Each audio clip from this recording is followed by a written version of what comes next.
फ़कत इस नज़रिए से है, इस गर्ज से है। मालिक मौला अल्लाह रब्बुल इज़्ज़त इरशाद फरमाता है। मैं इब्तदाई तौर पे आपकी तवज्जो हासिल करने के लिए चंद कलिमात अर्ज़ कर रहा हूँ और इंशाअल्लाह उसके बाद बिला ताख़ीर में ये सिलसिला चलाऊँगा। हमारे ऊपर एतराज़ ये होता है जब तुम मिलाद मनाते हो तो शिर्क लाजिम आता है। अब शिर्क क्या होता है?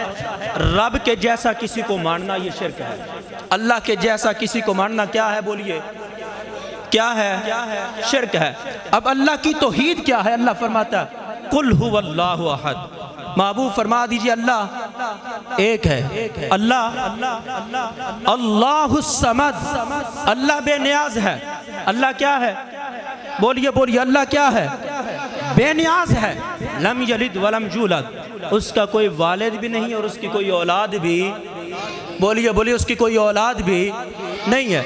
ये अल्लाह की तौहीद है। अल्लाह फरमाता है अल्लाहुस समद, अल्लाह बेनियाज है। ये रब की तौहीद है। अल्लाह बेनियाज है और जो रब को बेनियाज मानता है, रब की बेनियाजी के ऐलान करता है, चर्चे करता है, वही रब की तौहीद का पैरोकार होता है। आओ मैं बतलाना ये चाहता हूँ, मिलाद मनाने वाला मुशरिक नहीं होता, मुवाहिद होता है। कैसे तौहीद परस्त होता है? हम ऐलान करते हैं लाइटें लगाकर, गलियां सजाकर, महफिल मनाकर, हम बताते हैं अल्लाहुस समद, अल्लाह बेनियाज है। अल्लाह बेनियाज है। अल्लाह बेनियाज है। कितना बेनियाज है वो मालिक, इतना बेनियाज है। तवज्जो मेरी तरफ रखिएगा, अल्लाह की बेनियाजी बयान कर रहा हूँ।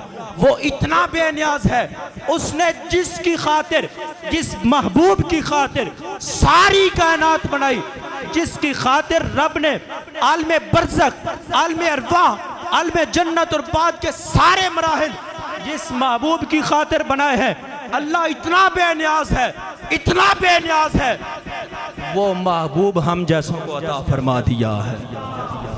समझे नहीं हो अल्लाह की बेनियाजी को? कहाँ हम जिल्लतों की गहराइयों के अंदर गिरे हुए, कहाँ वो लामकां का दुल्हा।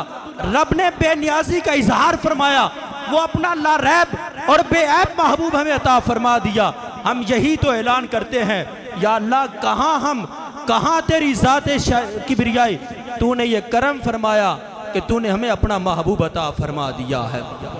और फिर एक ऐलान ये भी होता है, हम ये अर्ज़ करते हैं हर महफिल के अंदर, हर मजलिस के अंदर, हर महफिल के अंदर हम ये ऐलान करते हैं, हम अर्ज़ करते हैं कि रब ने अपने प्यारे हबीब को आमना के घर के अंदर पैदा फरमाया है।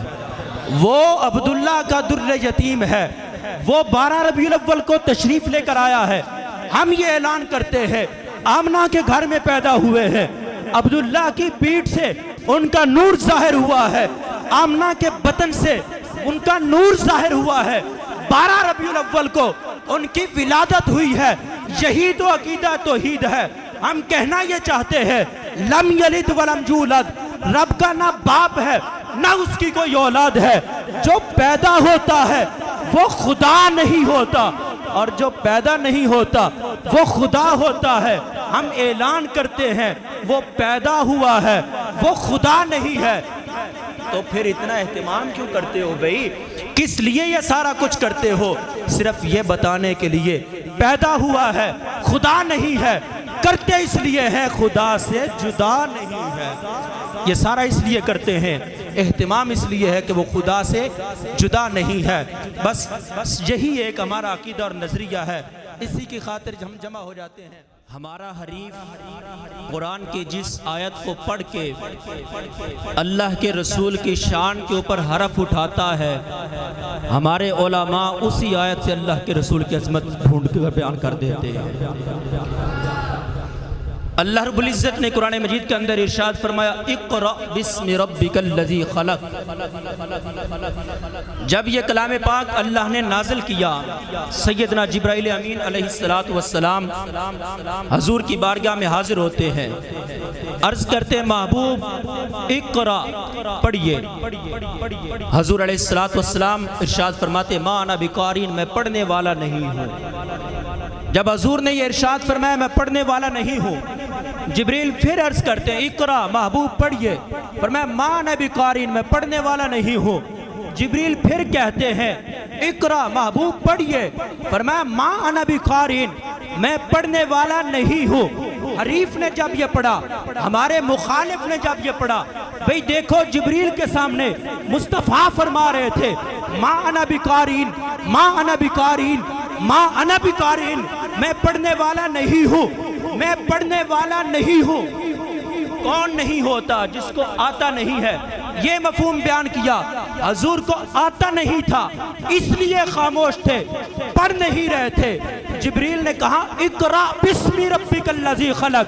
हजूर ने फरमाया माँ अना बिकारिन, और कायनात वालों सुनो, मैं पढ़ने वाला नहीं हूँ, बल्कि रब ने मुझे पढ़ाने वाला बनाकर भेजा है। इसी वजह से फरमा रहे थे माँ अना बिकारीन, मैं पढ़ने वाला नहीं हूँ। इतना बड़ा पढ़ाने वाला महबूब जब विलादत होती है, सर सजदे के अंदर है, हजरत आमना फरमाती है महबूब ने आते ही उम्मत को पढ़ाना शुरू कर दिया। अल्लाहुम्मा रब्बी हबली उम्मती, या अल्लाह मेरी उम्मत का मामला मेरे सुपुर्द कर दे। इसको मैंने भी पढ़ा, हमारे उलमा ने भी पढ़ा, हमारे बुजुर्गों ने भी लिखा, लेकिन लिखने वालों के अंदर उनका नाम भी आता है। सैयद सदीक हसन खान भोपाली ने भी लिखा, कहता है जब हुजूर आए सर सजदे के अंदर था, जुबान के ऊपर तालीम ये थी अल्लाहुम्मा रब्बी हबली उम्मती।